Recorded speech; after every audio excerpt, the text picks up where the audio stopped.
해양수산 가족 여러분들이 모두 한자리에 모이는 자리, 정말 오랜만에 이렇게 대면으로 인사를 드리게 됐습니다. 작년에 이어서 사흘을 맡게 된 김경미 아나운서입니다. 여러분 대단히 반갑습니다. 네, 먼저 코로나19 이후로 이렇게 오랜만에 대면으로 진행이 되는 2023 해양수산 전망대회, 관심과 애정으로 오늘 이 자리 가득 채워주신 여러분들께 감사의 말씀을 드리겠습니다. 온라인을 통해서도 많은 분들이 시청을 하고 계시는데요. 오늘 바로 이어지는 총괄 세션과 이어지는 또 분과 세션까지 많은 관심과 참여를 부탁드리겠습니다. 올해는 엔데믹 시대, 도전과 과제라는 주제로 2023 해양수산 전반의 이슈와 대응 방안에 대해서 논의를 합니다. 오늘 앞서 말씀드린 것처럼 먼저 이 총괄 세션, 개회식과 기조 발제를 들으시겠고요. 이어서 잠시 휴식을 가진 후에 3시부터 5시까지는 분야별 세션이 이어지겠습니다.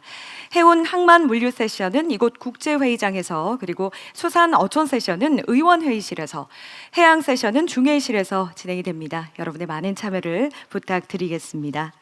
네, 오늘 이 자리가 경기 침체, 금리와 물가 상승, 유가 변동성 확대 등의 어려운 대내외 환경 속에서도 우리나라 해양수산업 발전에 초석이 되는 좋은 내용, 의견들이 많이 공유가 되기를 바라겠습니다. 총괄 세션부터 마지막 세션까지 여러분의 많은 참여, 관심을 부탁드리겠습니다. 네, 그럼 지금부터 2023 해양수산 전망대회를 시작하도록 하겠습니다. 먼저 국민의례가 있겠습니다. 여러분 모두 자리에서 일어나 무대 위 국기를 향해 주시기 바랍니다. 국기에 대하여 경례.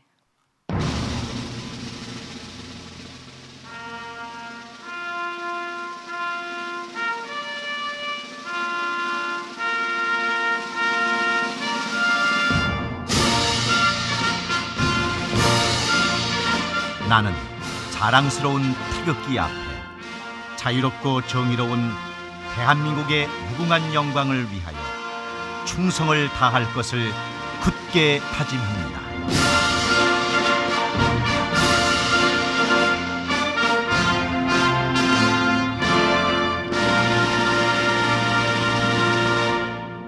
바로 애국가 제창은 생략하고 다음은 순국선열과 해양수산업의 기틀을 마련하시는데 희생하신 분들에 대한 묵념이 있겠습니다. 일동 묵념.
바로 모두 자리에 앉아주시기 바랍니다.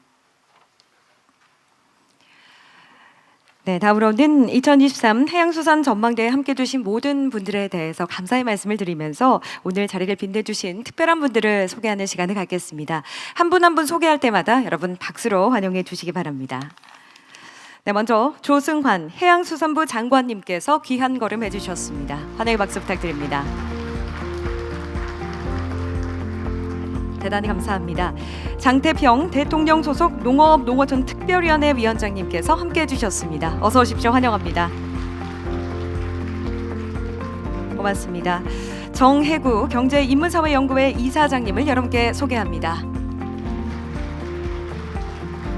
감사합니다. 그리고 최윤희 한국해양산업총연합회 회장님께서도 함께해 주셨습니다. 고맙습니다. 임준택 한국수산산업총연합회 회장님 어서 오십시오. 환영합니다. 네, 그리고 정태순 한국해운협회 회장님께서도 자리 빛내주고 계시네요. 어서 오십시오. 고맙습니다. 문해남 한국해양재단 이사장님 환영합니다. 고맙습니다. 정영훈 한국수산회 회장님께서도 참석해 주셨습니다. 고맙습니다. 한원희 목포해양대학교 총장님 환영합니다. 어서 오십시오. 고맙습니다. 정의승 한국해양전략연구소 이사장님께서도 자리해 주셨습니다. 고맙습니다. 이동현 평택대학교 총장 직무대행님 여러분께 소개합니다. 환영합니다. 네, 마지막으로 오늘 이 뜻깊은 2023 해양수산 전망대회를 개최해 주신 김종덕 한국해양수산개발 원장님 여러분께 소개합니다.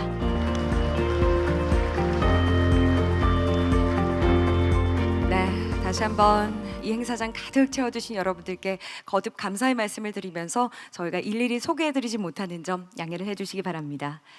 네, 그럼 본 행사의 문을 여는 말씀을 청해 듣도록 하겠습니다. 오늘 행사를 주최해 주신 한국해양수산개발원 김종덕 원장님의 개회사가 있겠습니다. 원장님을 무대 위로 모시도록 하겠습니다. 네, 다시 한번 따뜻한 박수로 맞이해 주시기 바랍니다.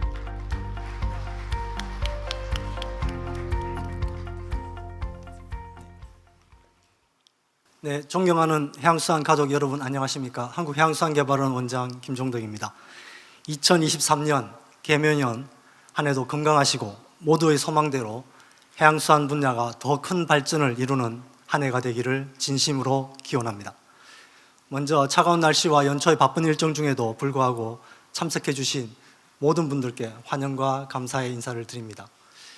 특히 신년 국정으로 정말 바쁘신 일정 가운데에서도 3년 만에 대면으로 개최되는 오늘 해양수산 전망대회에 직접 자리해 주신 조성환 해양수산부 장관님과 우리나라 농어업과 농어촌의 보다 나은 미래를 위해 새롭게 발족한 대통령 소속 농어업 농어촌 특별위원회 장태평 위원장님, 저희 연구원을 포함하여 26개 국책연구기관을 이끌고 계신 정혜구 경제인문사회연구회 이사장님, 우리나라 해양수산 산업계를 대표하는 한국해양산업총연합회 최인희 회장님, 한국수산산업총연합회 임준택 회장님께 각별한 감사의 말씀을 올립니다.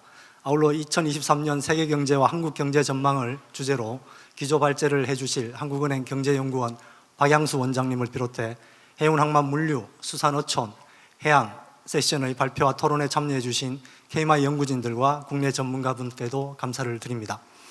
KMI가 주최하는 해양수산 전망대회는 2009년부터 개최해 오고 있으며 올해로 15번째를 맞이하였습니다. 지난 14년간 정부와 해양수산 업계, 전문가, 또 언론에서 성원해 주신 덕분에 매년 종합적인 해양수산 전망을 발표하고 논의하는 플랫폼으로 자리 잡았습니다. 특히 올해부터는 KMI 연구진이 중심이 되어서 해양수산 27개 정책 분야에 대한 향후 10년 트렌드를 분석하는 해양수산 전략 리포트를 전망대회에 맞춰 발간 배포하게 되었습니다. 또한 이번 전망대회는 해양수산부를 비롯하여 역대 최다인 총 25개 기관이 후원으로 참여해 주셨습니다. 후원해 주신 모든 기관에 진심으로 감사의 말씀을 드리면서 동시에 큰 책임감을 느끼게 됩니다. 네, 기분 여러분, 우리는 코로나 바이러스로 인한 팬데믹을 슬기롭게 이겨내고 서서히 엔데믹 시대로 진입하고 있습니다. 하지만 강대국 간 상호 경제 제재, 양적 완화의 여파, 전쟁, 팬데믹 불균형 회복 등으로 인해 세계 경제는 여전히 불확실성이 짙게 드리워져 있습니다. 이 같은 내외부 여건이 계속되고 적절한 대응이 이루어지지 못한다면 2023년도 지구촌의 경제성장 둔화는 피하기 어려울 것으로 예상됩니다.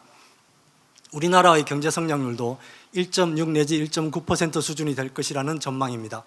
만약 전망대로라면 이는 1997년 외환위기, 2008년 금융위기, 2020년 코로나 팬데믹 이래로 가장 낮은 성장률을 기록하게 될 것입니다. 해양수산 부문도 쉽지 않은 한 해가 될 것으로 예상합니다. 우리 연구원의 분석 결과 금년도 우리나라 해양수산업의 부가가치 성장률은 전년보다 0.7%포인트 감소한 3.2% 수준이 될 것으로 전망됩니다. 특히 지난 2년간 짧은 호황기를 맞았던 해운업은 지난해 4사분기 이후 본격적인 조정 국면으로 진입하여 금년도에는 지난해 대비 부가가치가 5.7% 정도 감소할 것으로 예상되나 반면에 수산물 생산량은 3.2%, 항만 물동량은 2.3% 증가가 예상되는 등 해양수산업 전체로 보면 지난해 수준을 유지하거나 지난 2년간 있었던 큰 변화가 조금씩 조정되는 시기가 될 것으로 보입니다. 물론 앞서 말씀드린 하방 압력이 더 강해지는 경우 전망치를 벗어나는 충격을 줄 가능성도 적지 않습니다. 한편 우리는 현재 나타나고 있는 고물가, 고금리, 공급망 분절화가 단기간의 현상이 아닌 장기적인 세계화의 후퇴에 근본적인 원인이 있다는 지적에 각별히 주목할 필요가 있습니다. 이는 2018년부터 본격화된 미중 무역 분쟁, 이어진 블랙시트, 코로나 팬데믹, 또 우크라이나 러시아 전쟁이 세계화의 후퇴를 촉발시켰고 중국의 값싼 상품과 러시아의 저렴한 에너지의 공급이 막힘으로써 골디락스가 막을 내렸으며 이에 더해 자국 중심의 리쇼어링, 니어쇼어링, 프렌드쇼어링과 같은 더 분절된 블록별 공급망으로 인해 세계화의 후퇴는 앞으로 더 심화될 것으로 전망하는 것입니다. 글로벌 비즈니스가 주축을 이루는 우리 해양수산업에 장기적으로 미치는 영향이 커질 수 있다는 관점이라고 봅니다. 하지만 중요한 것은 우리가 이러한 불확실성과 리스크에 어떻게 대응하는가에 따라 결과는 크게 달라질 수 있다는 것입니다. 해양수산 부문의 민, 관, 지, 산, 학, 연 이 모두의 집단 지혜와 혁신을 위한 지속적인 도전이 그 필요 조건이 될 것입니다. 이러한 의미에서 오늘 전망대회는 앞으로의 위기를 뛰어넘고 더 나아가 위기 이후를 준비하는 지혜와 고견을 듣는 새해 첫 번째 자리로서 매우 소중한 기회입니다. 우리 연구원도 오늘 전망대회를 기점으로 해서 단기, 장기적인 대내외 여건 변화를 면밀히 분석하고 실용연구, 미래연구, 그리고 협력연구로 대응해 가고자 합니다.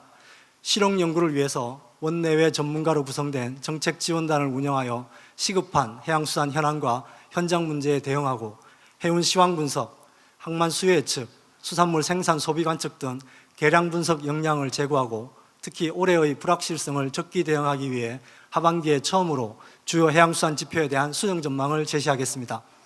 미래 연구를 위해 지난해 국내 최고의 전문가로 구성된 KMI 자문위원회 발족에 이어 올해에는 해외 석학으로 구성되는 해외 자문위원회를 설치하여 해양 경제 안보, 기후위기, 첨단 기술, 디지털 전환, 공급망 변화, 세계화 후퇴 등 글로벌 경제 사회 대전환이 국내 해양수산 분야에 미치는 영향을 함께 분석하고 이를 바탕으로 KMI 미래 해양수산 청사진을 제시하도록 하겠습니다. 협력 연구를 위해서 해양수산 ODA 등을 활용해서 실질적인 해양수산 경제 영토 확장이 이루어지도록 노력하고 극지와 태평양 도서국가까지 확대된 글로벌 연구 네트워크를 구축하겠습니다. 그리고 세계 최초로 컨테이너 항만이 건설된 곳이자 세계 경제의 중심인 뉴욕, 뉴저지 항에 글로벌 해운과 공급망 연구를 위한 한미 SCM 공동연구센터를 설치하고 세계 어촌대회 창설과 아프리카 중남미 수산 포럼을 개최하여 수산어촌 발전을 위한 국제협력 인프라를 대폭 강화하겠습니다. 참석하신 내외 기분 여러분께 저희 한국해양수산개발원은 오늘 나눠주시는 지혜와 실용, 미래, 협력을 기반으로 2023년도에도 쉼없이 도전하고 혁신해가는 국책연구기관이 되겠다는 약속을 드립니다. 다시 한번 오늘 행사에 참석해 주신 모든 분들께 진심으로 감사드리고 개묘년 새해를 맞아 해양수산 가족과 국민 여러분들의 건강과 행복, 성공을 기원드립니다. 감사합니다. 네, 원장님 말씀 고맙습니다. 시작을 여는 말씀 함께 해주셨는데요. 신해양강국 도약을 위해서 각 분야에서 치열한 고민과 힘찬 발걸음을 해주신 여러분들에 대한 감사의 말씀 그리고 올 한 해도 열심히 달려나가겠다라는 포부를 밝혀주셨습니다. 네, 다음으로는 환영사가 있겠습니다. 바쁘신 일정에도 오늘 본행사에 힘을 실어주시기 위해서 조승환 해양수산부 장관님께서 자리해 주셨는데요. 무대 위로 모셔서 말씀 듣겠습니다. 큰 박수로 맞이해 주십시오.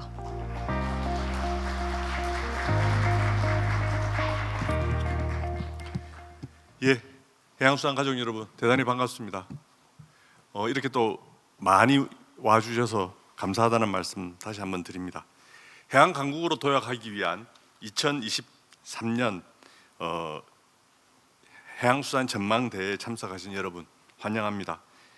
또 바쁘신 가운데도 우리 자리를 함께해 주신 장태평 농어촌 특별위원회 위원장님 그리고 정해구 경제인문사회 연구회 이사장님 또 최윤희 한국해양산업총연합회 회장님 또 임준태 해양수산산업 총연합회 회장님, 또 우리 정태순 해운협회 회장님, 우리 문해남 한국해양재단 이사장님, 그리고 참석하신 모든 분들께 감사의 말씀을 드립니다.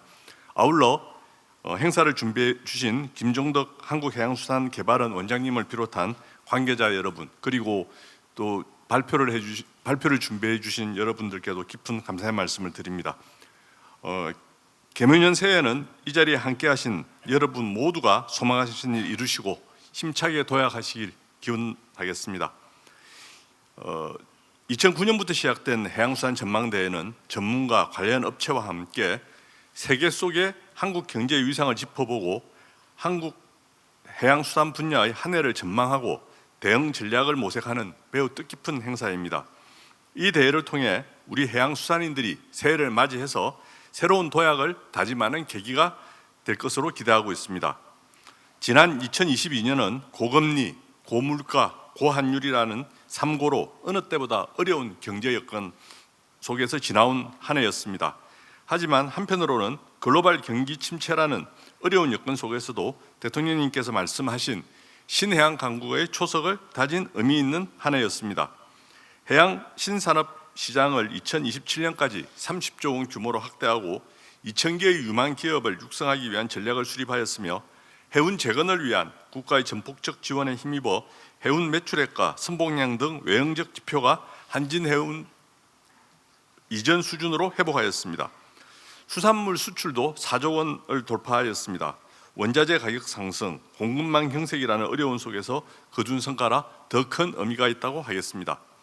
또한 어업인에게 유가연동 보조금을 지급하고 10회에 걸친 수산물 상생 할인 행사 등을 통해 고유가, 고물가로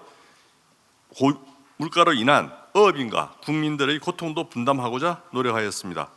존경하는 내일 기빈 여러분, OECD는 가파른 금리 상승과 제조업 경기 위축 등으로 인해 2023년 세계 경제 성장률을 2.2%로 전망하였으며 한국개발연구원도 수출 전가세 둔화와 투자 부진에 따라 내년도 국내 경제 성장률을 1.8%로 예측하면서 갈수록 경제 상황이 어렵게 전개될 것임을 전망하고 있습니다.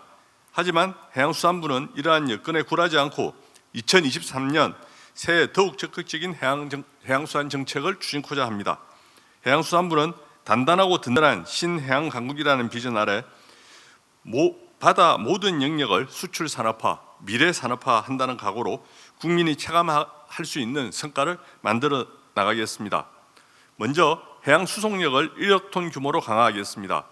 이를 위해 우리 해운선사가 불황기에도 시장에서 굳건히 견뎌낼 수 있도록 1조 원 규모의 위기 대응 펀드 등 불황기에 대비한 최대 3조 원 규모의 해운 경영 안전판을 마련하겠습니다. 민간 투자를 기반으로 대규모 스마트 양식 클러스터를 조성하고 김과 참치를 수출 10억 불 스타 상품으로 육성하여 수산물 수출액도 35억 달러를 달성하겠습니다. 자유로랑 선박, 디지털 해상교통 플랫폼 구축 등 해양 모빌리티 기술 개발에도 박차를 가하여 미래 해양 모빌리티 산업 분야의 글로벌 시장을 선점해 나가도록 하겠습니다. 나아가 포스트 코로나 시대에는 국민들이 바다에서 여가를 즐길 수 있도록 하겠습니다. 바다에서 놀고 보고 쉬고 먹는 복합 해양 레저 관광 도시를 조성하고 요트를 타고 바다 일주가 가능한 K-마리나 루트도 개발해 나가겠습니다. 그간 정책적 배려에서 소외되어 온 성가 연안 지역 주민들에게 균등한 기회를 보장하고자 합니다. 소규모 어가와 어선원에게 직불금을 지급하고 어촌 신한력 정진 사업도 추진하여 성가 연안을 생기 넘치는 곳으로 재탄생시키겠습니다. 아울러 재해로부터 안전한 연안과 항만을 구축하여 국민이 안심하고 바다를 이용할 수 있게 하겠습니다. 해양수산 가족 여러분, 그리고 내외 기빈 여러분, 예측과 전망이 유익한 이유는 선제적 준비와 대응을 통해 더 나은 미래를 만들어 나갈 수 있기 때문입니다. 우리가 어떻게 대응하느냐에 따라 작은 위협이 위기로 커질 수도 있고 위기가 오히려 새로운 기회로 다가올 수도 있습니다.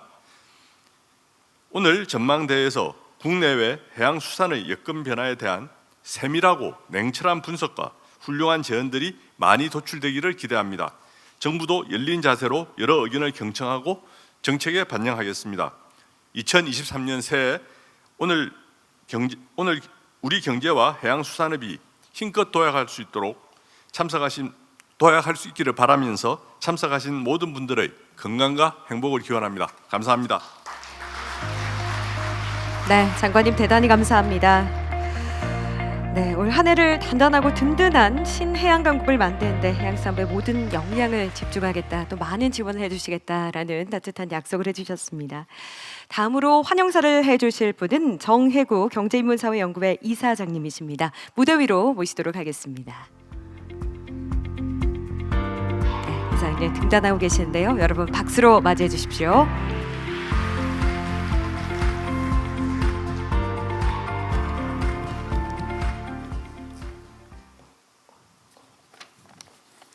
예, 여러분 안녕하십니까? 경제인문사회연구회 이사장 정혜구입니다.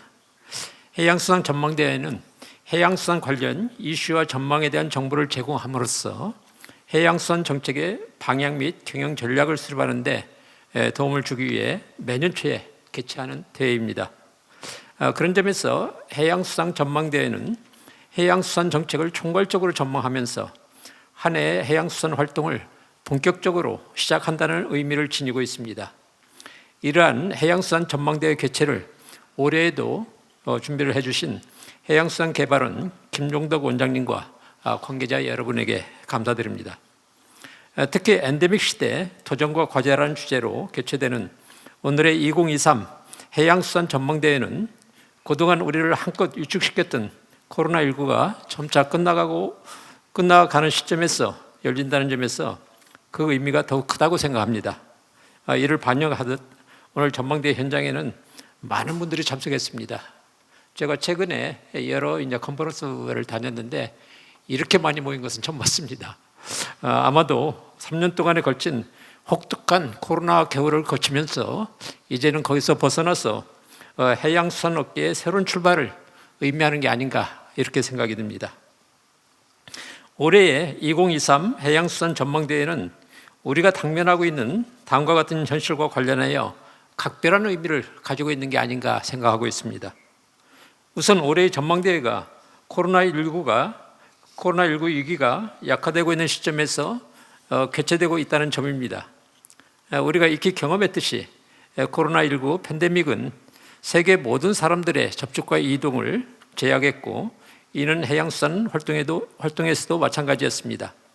그러나 코로나19가 약화되고 있는 지금 우리는 다시금 새로운 정상으로의 복귀를 서두를 필요가 있을 것입니다. 하지만 새 정상 복귀의 환경은 생각처럼 여의치 않습니다.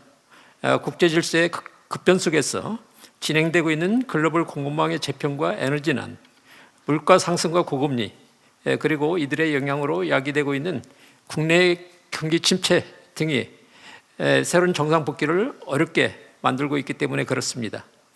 따라서 이러한 환경적 난관들을 어떻게 뚫고 나갈지에 대해 고민하지 않을 수 없는 것이 또 하나의 문제입니다. 올해의 해양수산 활동이 고려해야 될 또 다른 상황은 윤석열 현 정부가 추구하고 있는 인도태평양 전략입니다. 현 정부는 인도태평양 전략을 적극 추구하고 있는데 이러한 전략은 우리의 해양수산 활동과 긴밀히 관련되어 있습니다. 따라서 올해의 해양수산 활동은 인도태평양 전략과의 관계 속에서 그 방향과 내용을 어떻게 모색해야 할 것인지 숙고할 필요가 있을 것입니다. 오늘 전망대회에서는 해양, 수산, 어촌, 해운, 항만, 물류 등 해양수산 전반의 문제들이 논의될 것입니다. 풍부하고도 깊은 논의의 장이 되길 바랍니다. 2023 해양수산 전망대회 개최를 다시 한번 축하드리며 오늘 발표와 토론 그리고 좌장을 맡아주신 여러 전문가들에게 깊이 감사드립니다. 고맙습니다. 네, 이사장님 따뜻한 말씀 고맙습니다. 본행사 개최를 진심으로 축하해 주셨고요. 역시 풍부하고 깊은 논의의 장이 되기를 바란다라는 말씀해 주셨습니다. 네, 다음으로는 축사가 있겠습니다. 오늘 첫 번째 축사로는 장태평 대통령 소속 농업농어촌 특별위원회 위원장님께서 준비해 주셨는데요. 여러분의 박수로 무대 위로 모시겠습니다.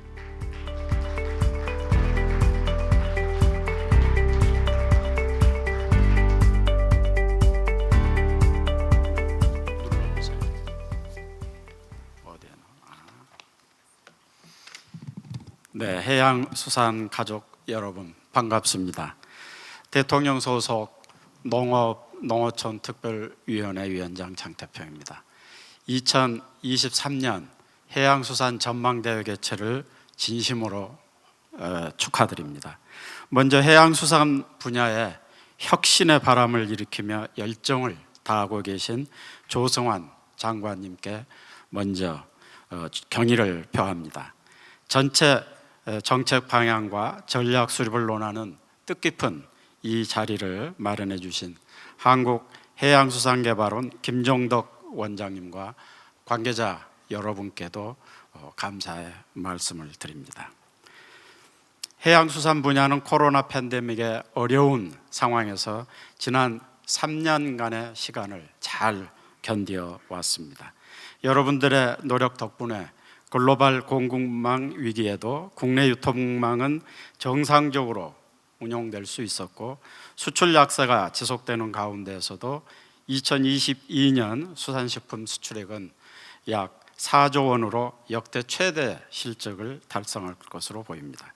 하지만 안타깝게도 2023년은 코로나가 시작된 2020년보다 더 어려운 한 해가 될 것으로 보입니다. 정부는 올해 GDP 성장률을 1.6%로 예상을 했고, 이는 IMF 외환위기 이후 사실상 가장 낮은 수준입니다. 다만 부정적인 미래 전망에 대해 너무 낙담할 필요는 없다고 생각을 합니다.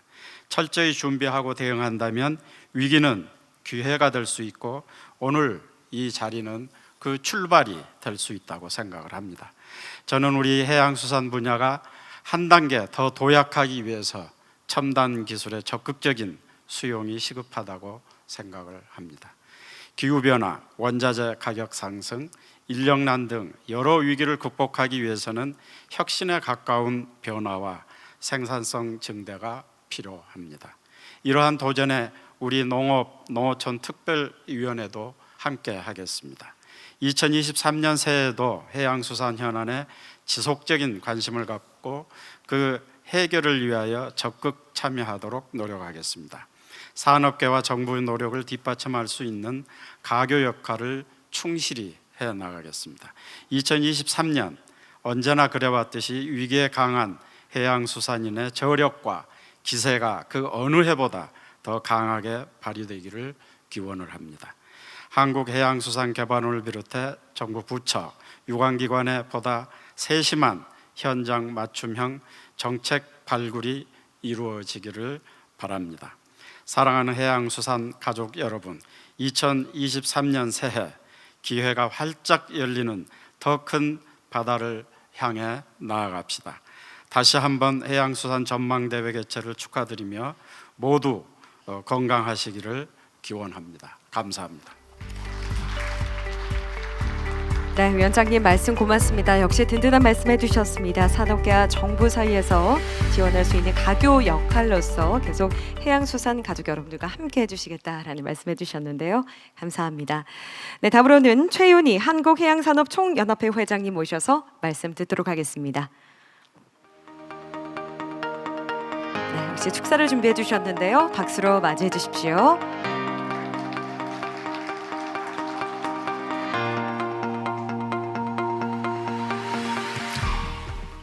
예, 여러분 반갑습니다. 해양산업총연합회 회장 최윤입니다. 우선 이처럼 뜻깊은 자리에 저를 초대해 주신 우리 KMI 김종덕 회장께 진심으로 원장님께 감사를 드리고 개인적으로 무한한 영광으로 생각을 합니다. 제가 군복을 벗은 지 이제 올해 8년째로 접어들고 있습니다. 그동안 군복을 입고 국방의 이제 임무에 전념하면서 군인으로서 군인의 어떤 행사나 군인의 길을 걷는 게 굉장히 익숙했는데, 제가 이제 한해 총회장, 그 다음에 해양연맹 총재를 한 이제 2년째 맡고 있으면서 언제부턴가 바다를 중심으로 한 이런 모임, 해양인들의 모임이 더 친숙해지고 있습니다. 그 얘기는 제가 이제 여러분과 같은 한 가족이 되었다는 얘기입니다. 그리고 지금 우리 정부가 추진하는 해양 강국 건설을 위한 그 큰 여정에 제가 뭔가 해야 된다는 한 사명감을 느낍니다. 저는 이제 한 가족으로서 조금 그동안 이제 밖에서 바라봤던 우리 해양과 관련된 여러분들이 하고 있는 일에 대한 저 나름의 한번 소감을 말씀을 드리겠습니다. 저는 해군 참모총장 시절부터 이런저런 기회에 해양 안보에 관련되는 강의를 여러 번 했었습니다. 그때마다 제가 이제 인용했던 것은 우리는 해양 국가고 해양 강국이 되어야 한다면서 그런 차원에서 우리의 자랑스러운 해양과 관련된 그런 이제 데이터들을 많이 제시했습니다. 조선 수주가 세계 1위고 해운이 5위고 수산업이 세계 7위고 그런 얘기를 하면서 저는 실제 그렇게 우리 관련된 해양 산업들이 잘 진행되는 줄 알았습니다. 근데 최근에 이제 제가 직접 이런 해양과 관련된 일들에 뛰어들면서 그런 일들이 그렇게 쉽게 잘 진행되지 않고 있다는 것을 알고 나서는 한편으로는 부끄럽기도 하고 한편으로는 안타깝기도 했습니다. 여러분들 아다시피 지금 우리 해양산업 관련된 무엇보다도 큰 인력난 그리고 구조적 문제들이 정말 우리를 어렵게 하고 있습니다. 그런데 중요한 것은 이러한 우리가 안고 있는 어려움을 실제 우리를 뒷받침해 줘야 되는 정부나 국회나 국민들은 정작 모르고 있다는 얘기입니다. 지금 우리는 오늘 이런 전망대와도 마찬가지지만은 우리 내부적으로 많은 연구를 하고 활동을 하면서 우리 내부적으로는 다 이런 것들을 공유하고 알고 있습니다.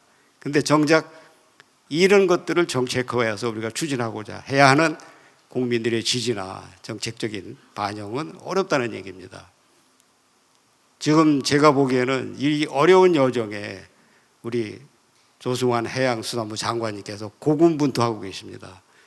그래서 제가 작년 11월에 국가해양력 강화라는 그런 심포지움을 개최하면서 이제 우리의 이런 뜻이 국민들에게 잘 전달되고 국민들의 어떤 공감대가 형성된 속에서 이것이 정책화될 수 있는 시너지 효과를 얻어야 되겠다는 그런 차원에서 해양력 강화라는 그런 큰 주제를 놓고 이제 하나하나 이것을 분야별로 추진하고 있습니다.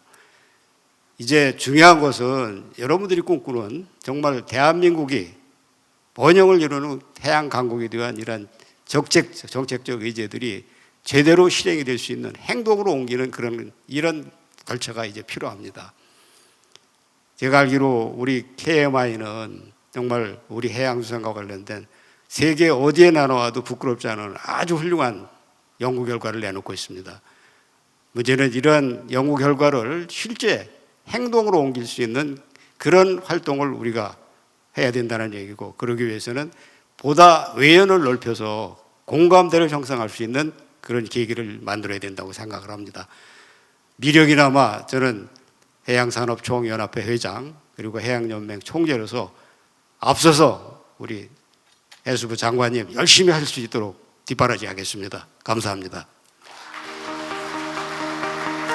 네, 회장님 너무나 좋은 말씀해 주셨습니다. 이렇게 좋은 연구 내용들, 여러분의 의견과 지혜를 모두 행동으로 옮길 수 있는 그런 해가 되길 바란다는 말씀해 주셨는데요. 말씀 대단히 감사합니다. 네, 마지막으로 축사를 해주실 분은 임준택 한국수산산업총연합회 회장님이십니다. 무대 위로 모십니다. 네, 회장님 큰 박수로 맞이해 주시기 바랍니다.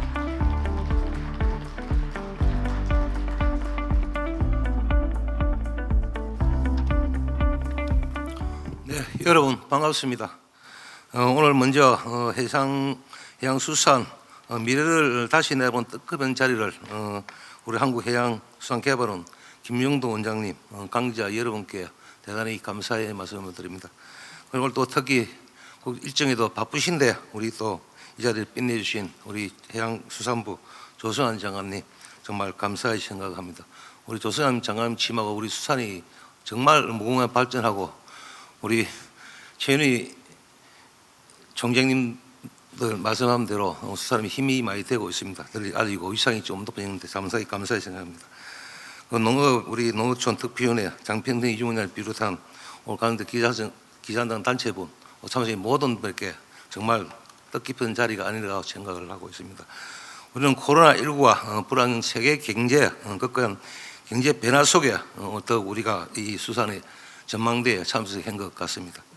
특히 수산 분야에서는 수산 고갈, 어촌 소멸, 봄 해상 풍력, 일본 오염, 원전 오염수 많은 여러 가지 악재가 지속되고 있습니다.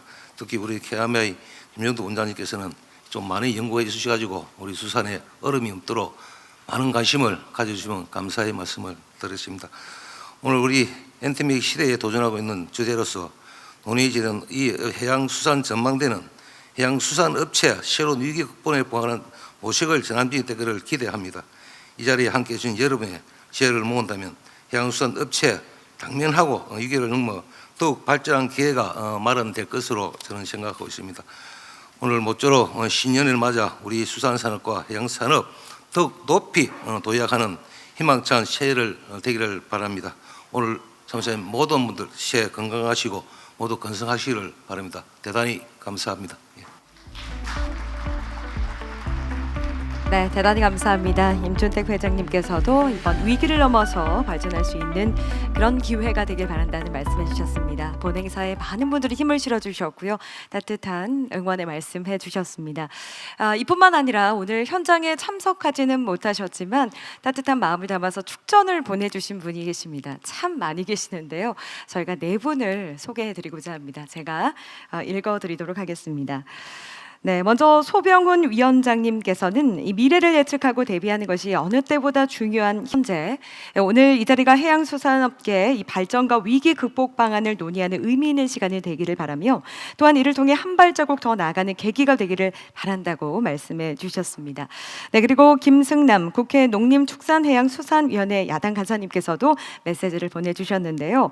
오늘 행사가 한국 경제와 해양수산 전반에 걸친 거시적인 전망을 다루는 기회와 도약의 장이 될 것이며 해양수산 강국 대한민국의 비전을 그려나가는 자리가 되기를 기원해 주셨습니다. 네, 안병길 국회 농림축산해양수산위원회 위원님께서도 마찬가지로 말씀 보내주셨습니다. 소개해드리겠습니다. 경제 위기 속에서 우리 해양수산업이 나아가야 할 길과 위기를 기회로 만들어갈 지혜를 나누는 귀중한 시간이 될 것으로 확신합니다라는 말씀해 주셨고요. 마지막으로 소개를 해드리도록 하겠습니다. 김희곤 국회 정무위원회 위원님께서도 축전을 보내주셨죠. 위원님께서는 오늘 3년 만에 대면으로 개최하는 전망대회가 우리나라의 신해양 강국 제도약 비전을 실현하는 데 중요한 논의의 장이 되길 기원해 주셨습니다. 네, 제가 영광스럽게도 네 분의 축전을 소개해 드렸는데요. 여러분 박수 부탁드리겠습니다. 네, 이렇게 오늘 자리에 함께 하지는 못하셨지만 멀리서나마 이렇게 따뜻한 말씀으로 본 행사의 의미를 다시 한번 짚어주셨고요. 든든한 말씀해 주셨습니다. 거듭 감사의 말씀을 드리겠습니다. 첫 번째 기조발제를 해주실 박양수 한국은행 경제연구원 원장님을 모시도록 하겠습니다. 2023년 세계경제와 한국경제 전망에 대한 내용 지금부터 함께 하시겠습니다. 네, 여러분 큰 박수로 맞이해 주십시오.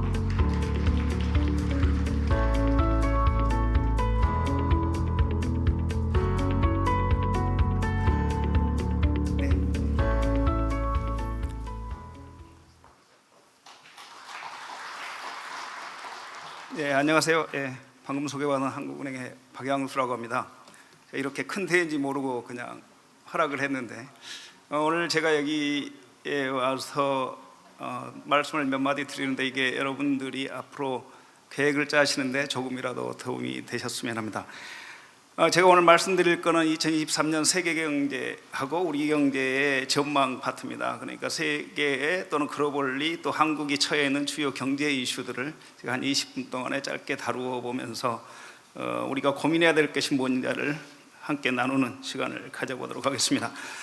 제가 오늘 말씀드릴 거는 우선 글로벌 고물가 현상이 일어나면서 각국의 중앙은행들이 긴축을 강하게 하고 있죠. 긴축을 강하게 하고 있는 거가 세계 경제에 어떤 영향을 주는 거냐, 특히 실물 경제 성장에 어떤 영향을 주는 거냐, 이거를 보고, 또 하나는 이제 그 글로벌 분절화, 지금 그죠?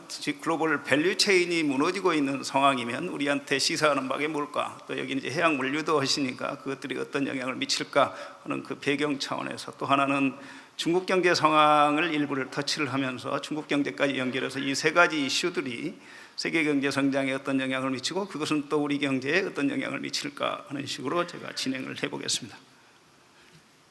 우선 이제 제가 고물가를 먼저 보고자 합니다. 고물가는 이제 저기 그 다음 페이지 제가 갔다가 한번 갈게요. 왼쪽에 지금 현재 제일 왼쪽 사이드에 있는 그림이 주요국의 소비자 물가 상승률 흐름입니다. 저기에서 보시면 그 전에는 2% 이하, 제일 처음에 출발할 때면 2021년 1월인데 저때 보면 제일 처음에 추락할 때는 전부 다 2% 이하 저물가가 오래 돼 있었죠. 그런데 2021년 2, 4분기 경부터 빠른 속도로 소비자 물가 상승률이 올라가기 시작하고 그 미국 같은 경우 거의 8, 9%까지 갔죠. 지금 현재는 미국이랑이 이제 정점을 찍고 점차는 나가지고 있지만 그 속도가 매우 완만하게 낮아지고 있는 것입니다. 그러면 이것과 관련해서 이제 앞으로 다시 가서 말씀드리죠. 왜 이렇게 그러면 글로벌리 인플레이션이 심화됐을 거냐, 이게 이제 저희가 이슈가 되는 것인데, 그거는 첫 번째로는 팬데믹, 코로나19 팬데믹이 일어나면서 각국에서 엄청나게 돈을 뿌렸었던 것이죠. 급격하게 재정 지출을 늘리고 중앙은행들은 완화적인 통화 정책을 시행했던 것입니다. 이제 이 과정에서는 저희가 글로벌 파이낸셜 크라이시스를 거치면서 그렇게 재정을 풀고 통화를 완화적으로 하더라도 인플레이션이 일어나지 않았기 때문에 사실은 더 과감하게 푼 면이 있는데, 이번에는 상황이 약간 다르게 나타납니다. 그러니까 저 왼쪽 그래프에서 보시면 주요 재정 적자가 크게 늘어났고, 또 한편으로 하다 보니까 에너지하고 식량 가격은 급격하게 상승한 겁니다. 그 다음에 코비드-19 초기에 당연히 락다운, 셧다운 이런 형태로 일어났기 때문에 거의 이제 이동이 불가능한 상황이 됐고, 세계 물류도 이제 움직이기 어려운 상황이 됐었죠. 그러다 이제 러시아 우크라이나 전쟁이 일어나니까 더욱더 그런 현상이 이어지고, 그러다 보니까 에너지 식량 가격이 높아지고 공급망이나 항만 쪽에서 적체가 일어나니까 이 부분이 공급 사이드에서도 인플레이션 요인으로 작용하면서, 그러니까 수요와 공급 사이드가 동시에 일어나는 것이죠. 과거의 글로벌 위기나 그 전에는 대부분 수요 사이드의 문제였기 때문에 이거를 중앙은행이나 정책당국에서 그걸 돈을 풀거나 이렇게 완화적으로 해가지고 그걸 대응을 했었는데, 이번에는 공급 사이드에서 충격이 일어났기 때문에 인플레이션이 나타나게 된 것입니다. 큰 인플레이션이 나타나다 보니까 미국이랑 이제 뜨끔한 상황이 됐죠. 그러니까 2021년 하반기 쪽에 가니까 급격하게 물가가 상승률이 높아지게 되고, 그런 상황이 계속되면 이제 그거는 인플레이션을 잡아야 되는 게 중앙은행들의 목표이기 때문에, 그건 이제 장기 성장에 매우 중요한 문제이고 서민들의 실제 생활에 좌우되는 문제가 있기 때문에 중앙은행은 강하게 대응을 해야 되는데, 그 옆에 중간에 보시는 게 이제 미국이 과거에 인플레이션일 때 어떤 정책 대응을 했느냐를 보여주는 것입니다. 거기에 보시면 70년대 오일 시약 비슷한 거죠. 이것도 공급 시약이 있고 또 수요 시약이 있는 것인데, 70년대에 보면 초기 단계 저 노란 선이, 여기에 있는 노란 선이 그 미국이 연방 기금 금리를 어느 정도로 올렸느냐 이런 것이고, 그 푸른색 선이 미국의 소비자 물가 상승률인데, 저기 75년 부근에 있는 점선을 보시면 1차 오일 쇼크 때는 물가가 올라가고 있는데 좀 있으면 잠잠해질 거다 하면서 금리를 내리기 시작했죠. 먼저 내리기 시작했어요. 그랬다가 그게 보니까 물가가 좀 떨어지는 한데 크게 떨어지지 않고 다시 올라가서 2차 오일 쇼크까지 가니까, 그 뒤에 노란선 점선이 된 게 미국 연방 기금금리인데, 소비자 물가가 점차 상승률이 떨어지기 시작하는데도 끊임없이 높은 금리 수준을 오랫동안 유지합니다. 그런 후에 저희가 물가가 안정세로 돌아서거든요. 그러니까 미국은 이런 경험이 있기 때문에 지금 현재 물가가 빨리 떨어지지 않는 한 금리를 더 올리고 높은 수준에서 상당 기간 지속할 거다, 이렇게 다들 공언하고 있고 패드 의장도 끊임없이 그런 말을 하고 있는 상황인 것입니다. 자, 이렇게 되니까 이걸 보면서 이렇게 말들을 하죠. 저 왼쪽의 그래프가 이제 미국이 페더럴 펀드 금리를 얼마나 빠르게 올렸느냐. 과거에 저 쉐이드된 부분이 금리를 올렸을 때인데 지금 금리 올리는 속도는 과거보다 엄청 빠르죠. 그 빠르다는 걸 하나 알 수 있고, 또 하나는 과거에는 중앙은행이 그게 0% 금리까지 가지를 않았기 때문에 그 단계에서는 대부분 금리로만 조정을 했었어요. 근데 0% 금리를 가니까 퀀티테이티브 이징이었고 양적 완화 정책을 취했거든요. 양적 완화 정책을 취해오다가 지금은 양적 완화 정책을 타이트닝, 그걸 회수하는 과정에 있고 거기에다 금리도 올리는 겁니다. 그러니까 그걸로 보면 금융시장이 느끼는 타이트니스가, 그것의 강도가 상대적으로 클 수 있다. 그래서 이제 연준에서 있던 가운데 그래프가 연준의 친구들이, 연구한 사람들이 그런 퀀티테이티브 이징에서 퀀티테이티브 타이팅으로 바꾸는 것까지 고려한다면 지금 현재 실제 사람들이 체감하는 금리 수준은 어떨 건가 하는 거니까, 그게 저쪽 연두색, 그런 파란색이 그 실제 연준의 페더럴 펀드 금리고, 연두색이 이제 프록시 펀드 레이시라고 해가지고 사람들이 느낄 때 실제로는 어느 정도 할 거냐 하니까 그보다 훨씬 높을 거다. 또 하나 오른쪽에 있는 거는 각국 중앙은행들이 이제 금리를 올리기 시작하죠. 계속 올리니까 각국이 한 거를 전부 다 더해놓고 빼놓고 계산해 보면 이게 글로벌의 통화진축 강도가 50년 내에 최대다, 이렇게 이제 투자은행 사람들은 보고 있는 것입니다. 이런 식으로 된 상황에서 또 하나 보시죠.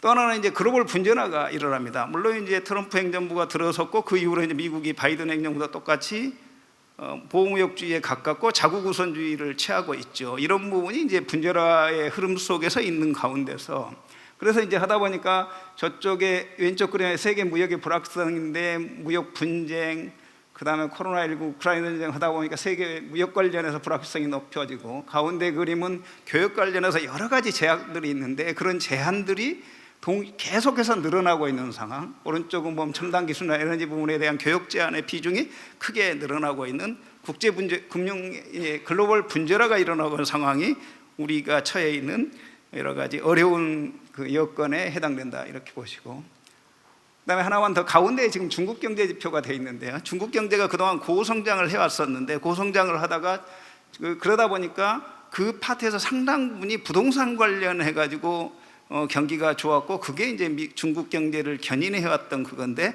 최근에는 부동산 관련 상황이 제일 아래 주택 판매가 마이너스 20% 40% 이렇게 되죠. 그러니까 이 파트가, 그 부동산 파트가 크게 위축되어 있는 상황이고, 제로 코로나 정책을 썼기 때문에 위에 보면 연두색이 이제 그 밑에 그 소매 판매가 파란색인데, 그 파란색 부분에 보면 거의 성장하지 못하고 있죠, 소비가. 그러니까 소매 판매는 그렇게 되지 않다. 최근에는 글로벌 경기도 안 좋으니까 수출도 별로 안 좋다. 이렇게 되니까 중국 경제까지, 특히 이제 우리 성장에는, 수출에는 중국이 아주 중요한 곳인데 그런 측면에서 중국 경제까지 어려움을 겪고 있다, 그런 것이죠. 그러니까 글로벌이 긴축을 강하게 하고 있다. 그 상태에서 거기에다가 글로벌 분절화가 이루어져 글로벌 밸류체인이 무너지고 있고, 거기다가 중국까지 안 좋으니까 여러 대의 여건이 우리한테 크게 챌린징하는 상황이 되고 있다, 이렇게 볼 수 있습니다. 이런 상황에서 보니까 오른쪽에 보면 한국은행이 이제 한 달 반 전에 그 전망치를 내놨을 때는 세계 경제 성장률을 2.2% 금년에 성장할 거라고 봤고, 오늘 신문에랑 나오는 거 보면 월드뱅크는 뭐 1%대 1.7% 이런 말을 하지 않습니까? 그러니까 과거 흐름에서 보면, 아까도 이제 계속했는데 우리나라 성장률이 각국의 우리나라 과거에 비해서 가장 낮은 수준이다, 이런 건데, 세계 경제 성장률도 과거에 비해서는 가장 낮은 수준이 된다고 하니까 두려움을 갖는 그런 상황이 되고 있고, 최근에 들어서 저 분홍색의 다이아몬드가 3개월 전에 각 기관에서 전망했던 수치인데, 그 밑에 그 분홍색은 그냥 실제 3개월 전에 다시 전망을 했던 거예요. 그러니까 최근에 들어올수록 세계 경제 성장에 대한, 세계 성장의 침체에 대한 두려움이 많아지고 있다, 이거를 제가 그림에서 보실 수 있습니다. 또 하나는 미국, 여기 좀 동에 미국은 겨우 플러스일 거다, 유로존은 마이너스 성장으로 보인다는 게 대부분 투자은행이나 이런 사람들의 컨센서스에 해당되는 거고요. 중국은 이제 코비드-19에서 코비드-19에서 이제 그거를 윗 코로나 정책으로 바꿨죠. 그렇게 바꾸니까 상당수 사람들은 1, 4분기까지는 경제가 어려운데 2, 4, 3, 4, 4, 4로 갈수록 조금씩 풀릴 거다, 이렇게 생각했고, 아마 좀 있으면 우리 경제, 제가 그림을 말하면서 하반기 쪽으로 좀씩 나아진다고 하는 것은 중국 경제 이제 제로 코비드 정책에서 전환하는 거가 점차 효과가 나타난다는 것을 반영하게 될 것입니다.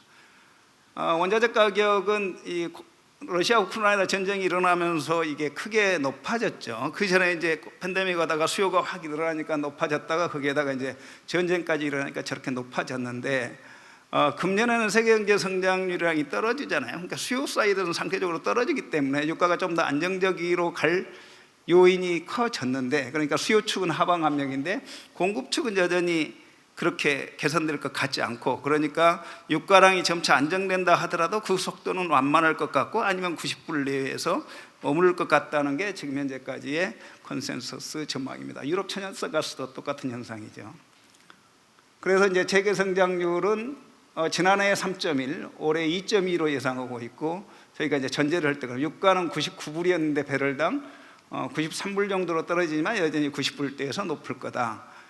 또 하나 여기서 이제 한국 경제를 전망을 하면 우리의 주택 매매 가격을 하는데, 한은에서 전망할 때는 지난해는 한 3% 떨어졌다, 올해는 한 4.5% 하락할 거다.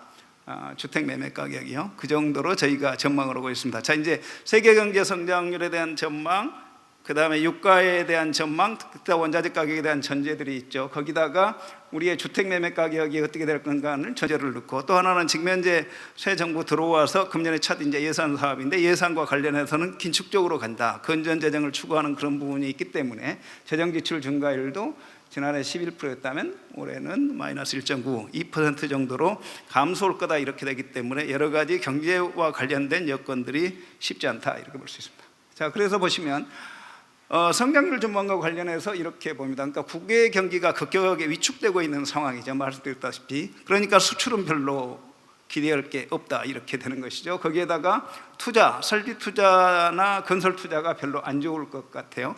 그렇다 보면 금년도 성장률은 지난해보다는 떨어지는데, 저희 이제 직원들이 이렇게 전망을 했던 것에 보면 금년 상반기까지는 좀 낮은 성장세이다가 하반기 쪽에서 좀 올라간다, 이런 형태로 지금 현재 전망을 하고 있습니다. 이게 불확실성과 관련해서 제가 하나를 더 말씀드리려고 하는 것은, 오른쪽 끝이 주요 기관의 성장률 전망 분포인데, 통상적으로 그렇지 않겠습니까? 2023년을 전망하려면 22년쯤에 23년을 전망했다가 지금 1월에 가서 또 전망하잖아요. 그러면 가장 최근으로 올수록 데이터가 더 많아지기 때문에 2023년에 대한 전망의 불확실성, 그러니까 가장 성장률을 낙관적으로 보는 친구들과 비관적으로 보는 친구들의 폭이 좁혀져야 되지 않겠어요? 근데 오른쪽에 보면 이게 저 분홍색 있는 거가, 그런데 왼쪽 파란 거에 비해서 23년에 왼쪽 것에 있는 거에 비해서 오른쪽 게 오히려 더 넓어지죠. 그러니까 요즘에 이 성장과 관련돼서 사람들이 갈피를 못 잡거나 그 불확실성이 매우 높은 상황이다, 그렇게 이해하실 수가 있겠습니다. 수출은 세계 경제 성장률이 급격히 낮아지고 있기 때문에, 이거는 대부분 세계 우리 수출 증가율은 세계 경제 성장률하고 긴밀하게 연결이 되어 있습니다. 그래서 세계 경제 성장률을 왼쪽 편에 보시 연두색 따라서 우리 수출도, 상품 수출도 그거가 증가율이 마이너스로는 가지 않지만 거의 0%대에 23년에 성장할 것 같은 그런 식으로 예상이 되고 있고, 그런데 이제 여러분들이 생각하실 때는 금액 베이스로 생각하기 때문에 좀 마이너스가 된다고 했는데 저희들은 왜 플러스지, 이렇게 말씀하실 수 있는데, 저거는 이제 물량 컨셉이고요. 저희가 가격까지 모두 고려하면 단가들이, 수출 단가나 수입 단가가 모두 전년에 비해서 떨어지기 때문에 이걸로 보면 총 금액은 둘 다 금년에 마이너스가 될 것 같다, 수출이나 수입이나. 저희 전망치는 그럽니다. 투자와 관련해서는 실제로는 그러지 않겠습니다. 우리는 투자와 관련해서는 대규모 반도체 투자가 상당 부분을 차지하고 있고, BIT 파트하고 두 개가 구분이 되어 있는데, IT 파트는 꾸준하게 하는 부분이 있지만 IT 경기가 별로 안 좋으면 투자가 덜 일어나죠. 주요 투자은행들의 골드만삭스랑 애들이 했던 게 저 왼쪽 건데, 그걸 보시면 푸른색인데 녹색인데 사선으로 이렇게 그려져 그린된 걸 보면, 그거가 이제 삼성 쪽에서 반도체 투자를 어떻게 할 거다, 이런 거가 하나 있고요. 그 위에 약간 분홍색에서 이제 사선으로 그려진 게 SK 하이닉스의 계획인데, 하이닉스는 지난해에 비해서 반쯤으로 줄입니다. 근데 삼성은 대강 비슷하게 유지하는데, 그러니까 저런 걸로 보면 올해의 반도체 관련해서 투자는 별로 좋기가 어렵구나 이거를 알 수 있고, 또 하나는 저희가 이제 고금리 시대가 왔죠. 이번에 이제 제가 어제 이제 전미경제학회 갔다가 어제 들어왔는데 거기에서도 보면 고금리 상황이 상당 기간 오래 계속될 거다라는 식의 사고들이 있습니다. 그러니까 그런데 하다 보면 우리가 주력 상품이라고 하는 게 말입니다. 그러니까 기계, 철강 이런 것들이 오른쪽에 보시면 차입금 의존도가 높습니다. 그렇게 차입금 의존도가 높으니까 금리가 높으면 자금 조달 비용이 높지 않습니까? 그러면 이제 투자가 상대적으로 꺼려지는 거기 때문에 설비 투자 환경도 그렇게 녹록하지 않다 이렇게 볼 수 있습니다. 건설 투자 여러분 다 아시다시피 최근에 주거용 건물은 별로 안 좋으니까 그건 계속 미분양이 나와지니까 별로 안 좋을 거다. 경기가 안 좋으면 비주거용 건물 건설, 그냥 상업용 건물 건설 이런 거죠. 그런 것들도 별로 안 좋을 것 같고, 정부 쪽에서 예산을 타이트하게 운영하기 때문에 SOC 투자 관련해서도 별로 기대하기 어렵기 때문에 건설 투자는 올해 마이너스 성장을 이룰 거다 이렇게 생각을 하고 있습니다. 단지 우리가 조금 기대를 거는 것은 민간 소비입니다. 그러니까 일반적으로 보면 금리가 지금 높은 상황이기 때문에 소비가 높아지기 좀 어렵죠. 부동산 가격이 떨어지고 있기 때문에 이 또한 웰스 이펙트를 통해서, 부의 효과를 통해서 경제를 좀 더 소비를 부수키는 그 힘이 약화되거나 오히려 마이너스를 보이죠. 물가가 높아지니까 실질 구매력, 월급 받는 사람의 입장에서 실질 구매력이 떨어지죠. 그러니까 이 모든 것들이 대부분 소비를 위축시키는 걸로 가게 됩니다. 모든 지표들이 그걸 가리키는데, 하나 우리가 이제 기대하고 있는 거는 코비드 19이 터지면서 뭘 소비를 하고 싶어도 소비를 못 했지 않습니까? 그러니까 혹시 주머니에 쌓인 저축이 상대적으로 많이 늘어났다. 이쪽 제일 오른쪽 그림에 보시면 2020년, 21년에 보면 가계 순저축률이 과거 평균에 비해서 꽤 높습니다. 그러니까 저거에 일부를 쌓여 있는데, 지금 여러분이 이제 경기가 불안하다고 해서 덜 쓰려고 하는 부분인데 그래도 해외 영도가 갈 수도 있을 거다. 주머니를 열게 된다면 이 파트가 소비가 좀 받쳐주니까 성장률이 크게 위축되는 것은 막아주지 않을까 하는 그림을 저희가 그리고 있습니다. 자, 그렇게 되죠. 이제 지금 상태로 가니까 이제 성장률까지는 그런 형태로 그려보면, 자, 물가는 어떻게 될 거냐 이런 문제죠. 경기가 하방으로 이렇게 움직이고 있기 때문에 경기 파트에서 이 물가 압력, 저희가 이제 그 수요 압력이라고 하는데, 수요 압력 측면에서 보면 물가 상승률이 낮아지게 되는 방향으로 움직이는 것은 맞죠. 그런데 이제 저희가 하는 거에서 어려움은 유가랑이 크게 올랐을 때 한전이랑 이런 데 전기 가격을 컨트롤해 왔지 않습니까? 그걸 이제 현실화 좀 더 시켜주고, 이런 과정에서 이제 비용, 그동안 이제 누적된 비용 압력을 현실화를 조금씩 시켜주다 보면 물가가 떨어지는 게 쉽지 않을 거다. 상대적으로 빠른 속도로 떨어지기는 어렵고, 아직도 일반인 기대 인플레이션이 꺾이긴 꺾였는데 높은 수준이기 때문에 서비스 물가랑에서 이 파트가 이제 반영이 되다 보면 물가 상승률이 빠른 시간 내에 한국은행의 타겟인 2%까지는 내려오기는 어려울 거다. 지금 현재 오른쪽 제일 끝에 그림에 보시면 2024년에 한국은행의 소비자 물가 상승률 전망치가 2.5로 되어 있죠. 2024년까지도 한은의 타겟, 한은이 목표로 하는 수준 2%에 도달하기는 어렵다. 이렇게 되는 상황이라고 볼 수 있겠습니다. 자, 취업자 수 잠깐 보면 말입니다. 과거에는 보면 저 오른쪽 왼쪽 가장 옆에 보면 매년 어느 정도 늘어나냐면 20만, 많을 때 40만, 때로는 마이너스 될 때가 있으니까 한 20만, 어라운드 20만 30년 사이에서 그냥 매년 취업자 수가 증가를 보였고, 그거는 우리나라 경제 구조 하에서 새로운 인력이 계속해서 나오고 그런 상황에서 그 정도는 흡수해 줘야 된다 하는 측면에서 20만 정도, 뭐 20년, 30만 그 정도를 흡수해 놓으면 괜찮은 경제 정책이었고 경제가 괜찮다 이렇게 해왔었는데, 지난해는 그게 80만 명이 넘어갔죠. 80만 명이 넘어가 이게 무슨 일이냐, 서프라이즈 이렇게 말을 했었는데, 그거는 그동안 팬데믹이 일어나니까 이런 현상이 일어난 겁니다.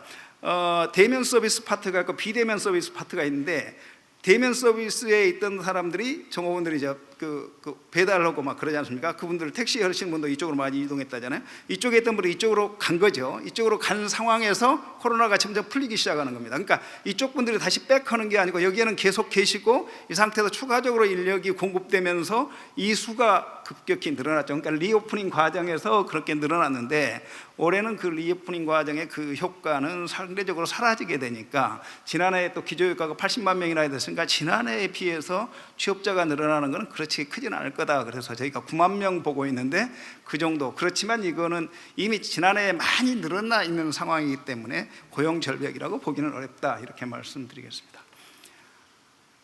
다음에 이제 경상수지 전망입니다. 이제 저희가 이제 수출 빼기 수입, 그건 이제 상품 수지라고 하고, 나머지는 이제 해외로 가가지고 우리가 얼마나 쓰느냐에 따라 서비스 수지가 있고, 또는 이제 저희가 해외로 투자를 많이 하기 때문에 그 많은 투자의 바탕을 두고서 거기에서 이제 그 우리 배당금을 받아오는 게 있죠. 그러니까 그런 것들 때문에 배당 수지량이 있는데, 지난해 하반기로 갈수록 통상적으로 그렇습니다. 그러니까 경상수지와 관련해서는 상반기에는 흑자폭이 크지 않고 하반기에 흑자폭이 상당히 큽니다. 그 이유는 상반기에는 우리가 이제 수출이 패턴이 약간 그런 부분도 있는데, 또 하나는 뭐냐면 배당금이랑이, 우리는 주총이 일어나고 나서 3월, 4월 때 외국인들이 배당금을 빼나가는 때가 많아요. 근데 우리는 밖에 나가서는 배당금이 연간 평균적으로 해갖고 들어옵니다. 그러니까 그런 패턴의 차이 때문에 상반기에는 경상수지 흑자폭이 상대적으로 작았고 하반기에는 흑자폭이 컸던 패턴을 보여왔죠. 그런데 지난해에는 국제 원자재 가격, 특히 유가랑이 높게 떴기 때문에, 그게 높이 뜬 상황에서, 그러니까 수입 금액은 엄청 높아졌죠. 근데 수출은 대강 되고 있는 거예요. 그런 상황에서 보니까 상품 수지가 크게 악화된 겁니다. 그러니까 하반기에 와서도 경상수지가 월별로 적자인 때가 한 번씩 나오는 거예요. 그러다 보니까 우리 경제에 대한 불안감이 있었지만, 기본적으로 우리는 펀더멘탈은 상당히 괜찮은 국가입니다. 과거에 보면 외환위기나 우리가 글로벌 위기를 거치면서 우리 트라우마가 있어가지고 이게 대한 두려움이 있어서 시장에서 또 우리 국민 스스로 이게 쫄아 있다, 뭐 이런 표현을 쓸 수 있는데, 그렇게 되어 있는데, 사실은 글로벌리 우리를 인식할 때 투자자들은 그렇게 인식은 하지 않고 있는데, 우리가 좀 더 과거의 트라우마와 관련해서 그런 부분이 있었는데, 그 파트를 우리 경상수지가 가끔씩 적자를 내주니까 하반기 중에 그거가 엮이면서 상승작용을 일으키면서 약간 불안함을 느꼈는데, 꼭 그러실 필요는 없다, 그런 거고. 그래서 금년에는 유가랑이 이렇게 환정되지 않습니까? 그렇게 되고 있고, 수출은 그렇게 정체되지만 유가랑에서 금액 안정되니까, 그거에 따라서 우리가 경상수지 파트에서는 상반기까지는 별로 안 좋지만 하반기부터는 개선될 거다, 이런 식의 생각을 가지고 있습니다. 이상으로 저희가 이제 발표할 거는 여기서 마치는데, 딱 한 가지만 제가 이거를 말씀드리고 싶네요. 우리가 금년도 이제 성장을 하면서 2.6%에서 1.7%로 지금 했고, 정부는 1.6으로 했고, 저희가 저보다는 약간 낮아질 수도 있다는 생각을 지금 현재 하고 있습니다. 그러니까 이걸로 그 성장으로 보면 과거에 비해서, 그러니까 여러분들이 너무 이제 비관적으로 하실까 봐 제가 이 말씀을 드리는데, 과거에 비해서 성장률이 낮아지고는 있죠. 그러니까 잠재 성장률이 쭉 떨어지고 있습니다. 과거에 비해 떨어졌기 때문에 우리가 외환위기 때비를 포함해서 모든 걸 해가지고 지금 현재 1.7%, 1.6%는 가장 낮다, 이런 식의 우리가 사고를 하는데, 그거는 잠재 성장률 자체가 5%이다가 2% 어라운드라고 지금 생각하거든요. 2%에서 1.7%, 1.6%를 겪는 거하고 5%일 때 1.6, 1.7을 겪는 거하고는 전혀 다른 얘기이기 때문에, 이걸 너무 위축돼야 되느냐 하는 측면, 그런 측면을 한번 생각해 볼 필요가 있겠다 하는 거고요. 그래서 너무 두려워하실 필요는 없다. 또 하나는 위기는 기회일 수 있다. 아까 그 말씀, 이제 이 말만 하고 끝내겠습니다. 위기는 기회일 수 있다고 하는 거는, 우리가 그동안에 중국 경제에 너무 많은 의존을 했죠. 그래서 중국 경기가 고성장을 해왔습니다. 고성장을 해왔기 때문에 그 덕을 많이 본 것이죠. 그 덕을 많이 봤다는 거는 또 하나는 뭐냐면, 우리가 구조적으로 변화를 해야 될 그거를 놓친 것입니다. 이걸 압력이 있어야지 그걸 변화를 시키잖아요. 그래서 이번에 이제 우리가 위기처럼 느끼고 위기감을 느끼는 건 좋은데, 너무 두려워하실 필요는 없지만, 이걸 위기감이 역시 우리가 새로운 도전력을 우리가 보이고 있기 때문에, 이걸 극복해가지고 더 좋은 경제 체질로 바꾸는데 기회로 삼으면 좋겠다, 이런 생각을 해봅니다. 이상으로 마치겠습니다. 감사합니다. 네, 박양수 한국은행 경제연구원장님 기조 발제였습니다. 많은 좋은 내용들 공유해 주셨는데요. 2023년의 세계, 그리고 국내 경제 현황, 전망에 대한 인사이트를 얻을 수 있었던 시간이었습니다. 네, 다음은 최상희 한국해양수산개발원 연구부원장님께서 기조 발제 준비해 주셨는데요. 2023년 해양수산 전망에 대한 내용 듣도록 하겠습니다. 박수로 맞이해 주십시오. 네. 방금 소개받은 한국해양수산개발원의 연구원장 최상입니다. 자, 저희가 이제 해양산업의 그 2023년 전망에 대해서 말씀을 드리기 이전에, 작년에 그 2022년에 세계 경제를 뒤흔들었던 3대 키워드가 아마 있을 것 같습니다. 그 첫 번째가 러시아 우크라이나 전쟁, 그리고 미국과 중국의 경제 전쟁, 그리고 미국의 페드와 인플레이션의 전쟁, 이 아마 분쟁이라는 단어가 하나 있을 것 같고요. 두 번째는 코로나로 인한 아마 중국이 가장 영향을 많이 줬죠. 중국의 봉쇄와 기타 여러 국가들의 봉쇄라는 게 두 번째 키워드로 제시가 될 수 있을 것 같습니다. 세 번째는 아마 위기라고 생각을 하는데요. 이 코로나 그리고 인플레이션으로 인한 그 유럽의 금융 위기, 그리고 중국과 대만의 영토 분쟁 위기. 이 아마 중국과 대만의 영토 분쟁 위기는 안보를 경제화하는 이런 전략으로 전 세계 흐름이 바뀌어가지 않았나 이렇게 생각을 합니다. 자, 지금 말씀드릴 이 부분들은요, 해양수산업의 결국에는 제가 이전에 말씀드린 이런 세계 경제의 영향 요인들이 결국에는 해양수산업도 다르지 않다라는 얘기죠. 저희 보시다시피 해양수산업에는 경제 성장률, 물가 상승률과 같은 국내 경기 요인, 그리고 글로벌 경제 성장률과 세계 교역량 같은 글로벌 경기 요인, 러시아나 우크라이나 사태와 코로나 불균등 회복과 같은 국내외의 재앙 요인, 그리고 이상기후와 기상재해와 같은 기후환경 변화 요인들이 크게 네 가지의 큰 요인들이 우리 해운 항만 조선 분야에는 글로벌 경기와 국내의 재앙 요인들이 많은 영향을 미쳤고요. 그리고 수산, 해양, 레저 관광 분야에는 국내 경기와 국내외 제약, 그리고 기후 환경 요인이 많은 영향을 미쳤습니다. 자, 저희 KMI는 이와 같은 2023년의 전망을 위해서 국내외 이슈 분석을 했습니다. 이를 기반으로 분야별로 총 20개의 핵심 지표를 선정을 했는데요.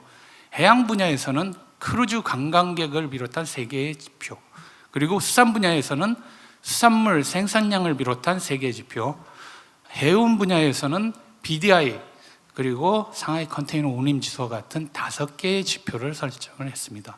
항만 분야에서는 주로 물동량을 기반으로 한 5개의 지표, 그리고 조선 분야에서는 수주량, 건조량 등 4개의 지표를 저희가 전망 지표로 제시를 했습니다. 이와 같은 20개의 전망 지표를 다양한 KMI의 신뢰성이 있는 전망 모형을 통해서 해양수산업의 실질적인 GDP와 그 기여도를 전망하기에 이르렀습니다. 자, 그러면 2022년에 그 실적을 잠시 말씀을 드리면요, 세계 교역 증가율 측면에서는 전년 대비 4.3% 증가하고 상품 교역량은 2.9% 증가하는 상승폭이 소폭 감소하는 그 결과를 나타냈고요. 세계 경제 성장률은 2021년 6.2%에 비해서 22년에는 3.2%로 감소 추세를 보였습니다. 여기에 23년도에 각 글로벌 주요 전망 기관들의 그 전망치는 참조를 하시면 되겠습니다. 원자재 가격 및 물가 상승은 21년에 비해서 상당히 크게 상승을 했죠. 결국엔 수요 폭증이라는 그 요인들 때문에 특히 G20 물가가 8.2%의 인플레이션을 촉발을 했고요. 한국 물가 또한 5.1%의 상승률을 가져왔습니다. 세계 고용 지표는 그나마 다소 개선을 보였는데요. 세계적으로 15세 이상의 고용 규모가 6,730만 명의 증가를 가져왔습니다. 국내로 살펴보면 국내의 2021년 경제 성장률은 회복세에도 글로벌 경기 둔화로 인해서 2.2%에서 2.7%의 수치를 보이는 것으로 나타났습니다. 아까 전에도 말씀드렸지만 다양한 요인들이 인플레이션을 촉발을 했는데요. 이 코로나와 그리고 수요 폭증으로 인해서 사실은 이 인플레이션의 요소를 우리가 공급망 위기라고 항상 얘기를 하지만 우리가 공급망 위기는 크게 두 가지로 좀 나눠볼 수 있을 것 같습니다. 우리 해양수산, 해운 항만 분야 물론 약간의 원자재 파트도 포함이 되어 있긴 하지만 결국엔 트랜스포테이션의 파트에 있어서의 우리의 공급망 위기, 그리고 우리 산업적 측면에서의 원자재 공급망 위기, 이 트랜스포테이션 파트에서의 공급망 위기는 우리 상해항이나 그리고 LA 포트와 같은 러시아의 로텔담 포트와 같은 주요 항만에, 글로벌 항만에 적체를 가져오고 운영에 차질을 가져왔죠. 러시아 우크라이나 전쟁 자체는 원자재 곡물을 비롯한 세계 그 수급에 정체를 가져왔고, 이러한 것들이 결국에는 트랜스포테이션의 운임 비용을 상승을 시켰고 가공, 제조, 그리고 원가 상승을 가져왔기 때문에 이 모든 분야가 글로벌 인플레이션 유발 요인으로 작용을 하고 있었다는 얘기입니다. 이 기후 리스크가 과거에는 별 중요한 요인이 아니었지만 앞으로는 더더욱 더 커지는 요인이 될 거라고 보여집니다. 이 해수 온도라든지 그리고 해수면 상승, 글로벌 해수면 상승은 지속적으로 증가를 하고 있습니다. 우리나라 연안 지역을 한번 살펴보게 되면요, 연평균 기온 그리고 최대 풍속, 강수량 지속적으로 증가하고 있습니다. 더군다나 이 자연재해로 발생한 피해 전체에서 연안 지역이 차지하는 비중이 40.4%에 이르르고 있고요. 연도별 침식 우식률 또한 58.2%, 2003년이죠. 2020년에는 62.4%를 상승을 함으로써 이 해양의 기후와 환경 변화가 해양수산업계의 이행 비용을 상승시키는 그 주요 원인으로 작용을 하고 있다. 앞으로는 더욱더 중요한 요인으로 다가갈 것입니다. 자, 그러면 이 분야별로의 전망치를 한번 살펴보도록 하겠습니다. 우선 해양 분야에서는 해양 레저, 축제, 이벤트 재개 이런 부분들은 이제 확대 정상화가 되겠죠. 그리고 지역 레저 관광, 그리고 관광 인프라 사업이 확대가 될 것이고요. 크루즈 또한 점진적으로 회복이 될 것입니다. 이러한 것들이 코로나19의 완화 그리고 관광 수요 회복세로 인해서 우리 부가가치가 지속적으로 증가할 것으로 전망이 되고 있습니다. 세부적으로 살펴보면 해수욕장 방문객 수는 약 74.9%의 전년 대비 증가율을 보일 것으로 나타나고 전망되고 있고요. 크루즈 관광객 수는 최근 3년 동안 제로였지만 여기에서 8만 9천 명의 어떤 그 상승 전망을 나타내고 있습니다. 이에 따라서 레저 관광 파트의 부가가치 증가율은 전년 대비 3.6% 증가할 것으로 전망이 되었습니다. 두 번째 수산 분야입니다. 유가가 안정화가 이제 되고 있습니다. 그래서 출하 가능 물동량이 늘게 되고요. 그리고 이에 따라서 공급 물량도 늘면서 생산 여건이 회복되는 이런 요인을 통해서 생산량 증가가 전망이 되고 있고요. 금리 인상 영향과 반면에 금리 인상 영향과 수산물 소비 감소 요인 또한 리스크로 존재를 하고 있다고 보여집니다. 세부적으로 살펴보시면요, 수산물의 생산량은 2022년 대비 약 3.2%의 증가율을 볼 것으로 전망되고요. 수산물의 생산자 가격은 1.5%의 감소 전망이 예측되고 있습니다. 수산물의 부가가치 증가율은 전년 대비 유사한 2.3%의 증가율을 보일 것으로 전망이 되었습니다. 해운 분야가 좀 약간 심각해 보입니다. 사실 해운 분야는 작년 굉장히 저희가 화랑이었죠. 그런데 올해 전 세계적으로 예측되는 부분은 이 인플레이션과 높은 금리로 인한 글로벌의 경기 침체입니다. 해운 분야 또한 예외일 수가 없는데요. 선복의 발주량 자체가 그리고 건조량 자체가 많이 늘어날 것으로 전망이 되고 있습니다. 이와 같은 세계 경제 둔화 그리고 그 선사들의 공급 조절, 선봉량 과잉으로 인한 공급 조절, 그리고 탄소 배출로 인한 선박의 공급 제한, 이와 같은 요소들이 경기 둔화와 소비 감소로 운임과 그 부가가치 하락세가 예상이 되고 있습니다.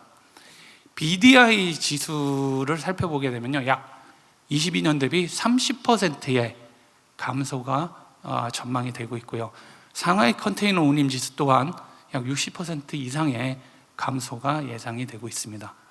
컨테이너 물동량 자체와 벌크 물동량 자체의 전망치는 0.8%에서 2.0%의 상승을 보일 것으로 판단이 되나 해운업의 부가가치 증가율은 마이너스 5.7%에 이를 것으로 전망이 됩니다. 항만 분야입니다. 항만 분야는 올해는 항만 파업의 감소라든지 그리고 항만 적체 해소, 해운 운임의 하락, 중국의 제로 코로나 정책 등으로 총 물동량이 회복세가 예상이 됩니다만 세부적으로 살펴봤을 때 한정 물동량은 2.9%, 그리고 컨테이너 물동량은 2.3%, 벌크 물동량은 0.4%의 증가를 전망하고 있습니다. 이를 기반으로 국내 총 항만 물동량은 약 2.3%의 증가율을 보일 것으로 나타나고 있고요. 항만업의 부가가치 증가율은 작년에 마이너스였지만 올해는 0.7%의 상승을 가져올 것으로 전망이 됩니다. 조선 분야입니다. 조선 분야가 성과 상승기에 대량으로 저희가 수주를 했죠. 아마 올해부터 건조가 본격적으로 완성이 되고 수출이 대폭 증가할 것으로 기대가 되고 있습니다. 2023년에 선박 발주량 감소에도 불구하고 3년치 일감을 확보했습니다만 이와 같은 앞으로의 전통적인 선박보다는 친환경 선박의 수요는 보다 더 증가될 것이다, 지속될 것이다 라고 보여지고 있고요. 원자재 가격도 안정화되면서 그에 따른 비용도 부담이 감소될 것으로 나타나고 있습니다. 이에 따라서 우리 건조량 증가에 따른 이 업계의 수익성은 개선될 것으로 전망이 되고 있습니다. 물론 올해의 발주량이나 수주량 자체는 굉장히 좀 급감할 것으로 보여집니다. 대신에 건조량이나 수출 물량 자체는 거의 건조량 자체는 42.4% 증가, 그리고 수출 물량 자체도 굉장히 증가할 것으로 나타나고 있고요. 이에 대해서 조선업의 부가가치 증가율은 작년에 비해서 7.8% 증가할 것으로 전망되었습니다. 지금까지 5개의 산업 분야에서 보신 제시된 전망치를 근거로 해서 전체적인 BSI의 전망을 살펴보면요, 2022년에 94.4포인트에서 2023년에 94.8포인트의 지수 전망을 보이고 있고요. 이 부분은 경기 침체에도 불구하고 조선 기자재, 관광, 수산업 등의 성장세가 다소 나아질 것으로 보여지기 때문에 전반적인 보합세가 전망이 되고 있습니다. 이 보시는 오른쪽 도표에서 보시는 바와 같이 다만 해운 분야의 우리 전망치 자체가 2022년에 108.5에서 우리 23년에는 93.8로 크게 좀 하락할 것으로 전망돼서 우리 해운업계에 사전에 미리 대응과 준비가 필요할 것으로 보여집니다. 저희가 그 올해 해양수산 주요 키워드를 조사를 해봤습니다. 30% 이상이 삼고 현상, 그리고 28%가 세계 경제의 침체 우려, 그리고 26%가 원자재 가격과 유가의 변동성이 확대가 될 거다. 그리고 18.4%가 해양수산의 인력 수급으로 얘기를 했고요. 12%가 해상 운임의 변동성, 그리고 12%가 코로나 완화로 수산 해양관광 소비 트렌드가 나아질 거다라고 이렇게 키워드를 언급을 해주었습니다. 자, 종합적으로 말씀을 드리면 해양관광은 BSI 수치가 레저 활동의 회복이라든지 부가가치 회복세를 통한 다소 맑음입니다. 수산은 생산의 증가와 가격 하락으로 인한 부가가치 상승세가 있긴 하지만 보합을 보이고 있고요. 보일 것으로 전망이 되고요. 해운 분야는 물동량이 다소 증가를 하겠지만 상대적으로 운임의 큰 하락이 예상이 되기 때문에 다소 흐림으로 이렇게 전망이 되고 있습니다. 항만은 물동량 회복과 부가가치 보합세를 통한 보통, 그리고 조선은 발주 감소, 건조 증가로 인한 맑은 그런 종합적인 전망이 예상이 됩니다. 아울러 2023년에 이 통틀어서 해양수산업의 부가가치는 약 3.2%가 성장을 할 것이다 라고 전망되었습니다. 예, 이상 발표를 마치도록 하겠습니다. 감사합니다.